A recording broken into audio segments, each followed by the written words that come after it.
All right, very last video. I know it's very sad. Dry your tears on your shirt and let's go. Example 3, finding the slope of a graph. So we want to find the slope of the graph of f of x equals x squared at the point -2, 4. So if we think about this, whoa, what in the world? Let's use a pen instead of a highlighter. If we think about this, we've got a quadratic. We want to know the slope at -2, 4. We don't want to use the graph, but we just want to get an idea. So the tangent line is this guy, kind of right here. We can see that slope of that line is negative, so that should match up with what we find. So we're going to find the slope of the secant line, and to do that, we're going to use the difference quotient. So we're going to say f of, and we want to use this x value, that becomes our x value, so f of -2 plus h minus f of -2 all over h. So remember, our goal is for h to get really, really small, but before I find that limit, I've got to simplify this guy. So f of -2 plus h, well, that's -2 plus h squared minus -2 squared all over h. So that's 4. We'll get minus 4h plus h squared minus 4 over h. 4 minus 4 is 0, so I'm left with, we'll do h squared minus 4h over h. I can factor out an h in the numerator, so I'm left with h minus 4 over h. Cancels out, so the slope of my secant is h minus 4.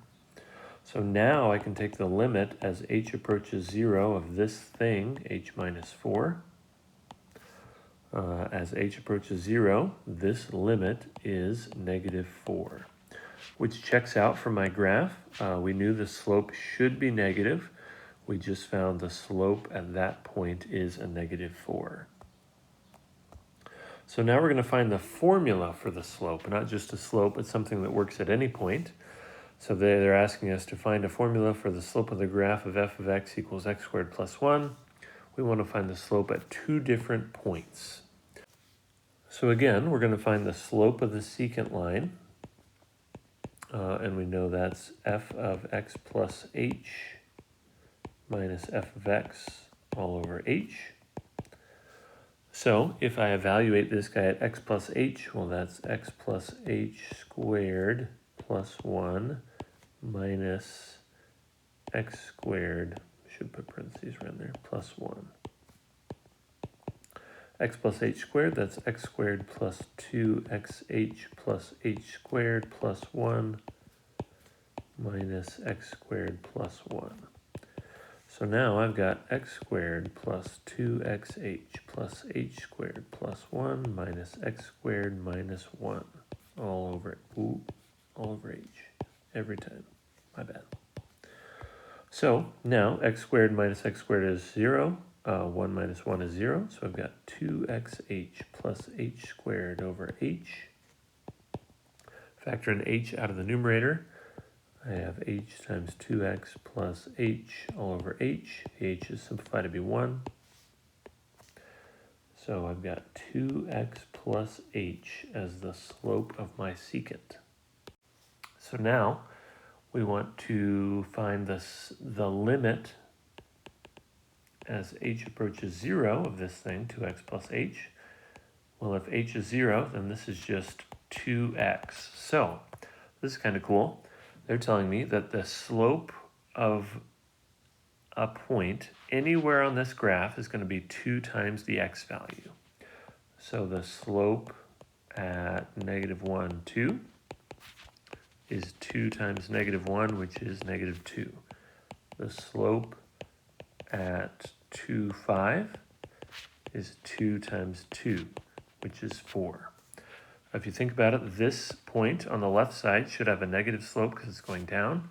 This point on the right side should have a positive slope because it's going up. So we found the formula first, then we plugged in the specific x values that we had to find the slope at that point.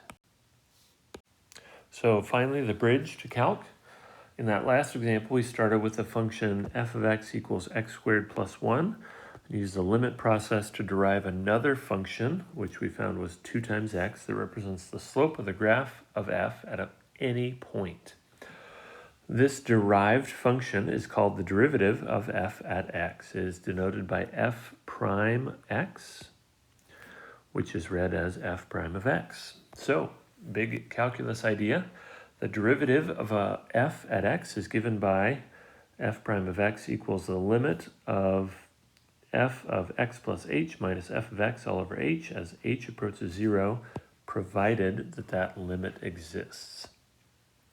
So long ago, chapter 1, we studied average rate of change, which was nothing super fancy really, but the derivative allows us to find the instantaneous rate of change at a point instead of over an interval. So, last example, I think. Second to last example, find the derivative of f of x equals 3x squared minus 2x. So, from above, right there, the derivative is f prime of x, which is equal to the limit of f of x plus h minus f of x all over h as h approaches 0. So, time to simplify. We've got the limit as h approaches 0 of 3 times x plus h squared minus 2 times x plus h minus 3x squared minus 2x. So we've just got some algebra to do.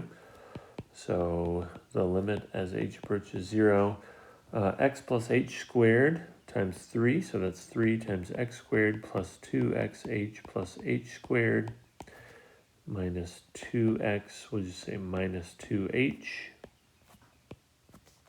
minus 3x squared, we'll do minus 2x, we'll do it that way, over h. So as I simplify and distribute, I get 3x squared plus 6xh plus 3h squared minus 2x minus 2h minus 3x squared plus 2x all over h. Simplify, negative 2x plus 2x is 0. 3x squared minus 3x squared is 0. So I've got the limit as h approaches 0 of, notice everything I've got left in my numerator has an h, so let's pull that out. That leaves me with 6x plus 3h minus 2 over h. The h's cancel. So I've got the limit as h approaches 0 of 6x plus 3h minus 2. So as h approaches 0, I've got 6x plus 3 times 0 minus 2, which is just 6x minus 2. So the derivative of this function, and this is telling me the slope at any x value is 6x minus 2. So I can pick any x I want, plug it in, I'll have the slope of the tangent line, which is called the derivative. Maybe? Nope, just kidding. Last example, just to give you another one. We're going to use the derivative, find f prime of x for f of x equals the square root of x, then find the slopes of the graph at these specific points. So, hold on. Yeah, f prime of x is the limit as h approaches 0 of f of x plus h minus f of x all over h. So I've got the limit as h approaches 0 of the square root of x plus h minus the square root of x all over h. So I've got the limit as h approaches 0 of that thing. However, we can see that if we plug in a 0, I'm going to divide by 0, and I can't really simplify anything in that numerator, which is a shame. So we're going to use one of our tricks from before. We're going to multiply it by the conjugate of the numerator, which is the square root of x plus h plus the square root of x, square root of x plus h plus the square root of x. and we'll see if this helps us at all. Hopefully it does. The limit as h approaches 0 of, in the numerator I'm foiling square root of x plus h times square root of x plus h is x plus h.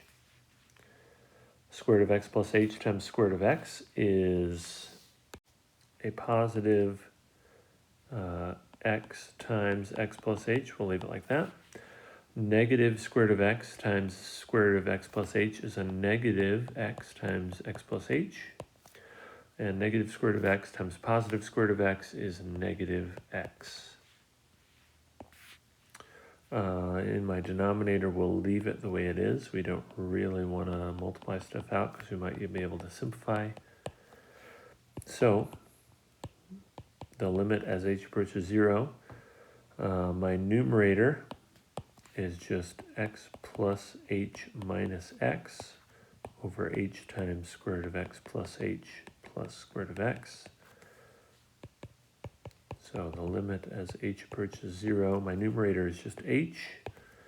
Notice that my denominator also has an h. That's too long.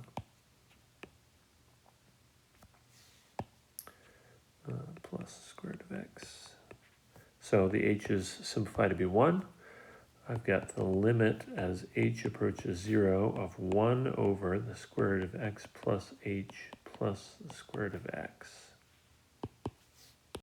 As h approaches 0, this first square root just becomes the square root of x. So I've got 1 over square root of x plus square root of x, which is really 2 square root x. So this is my derivative.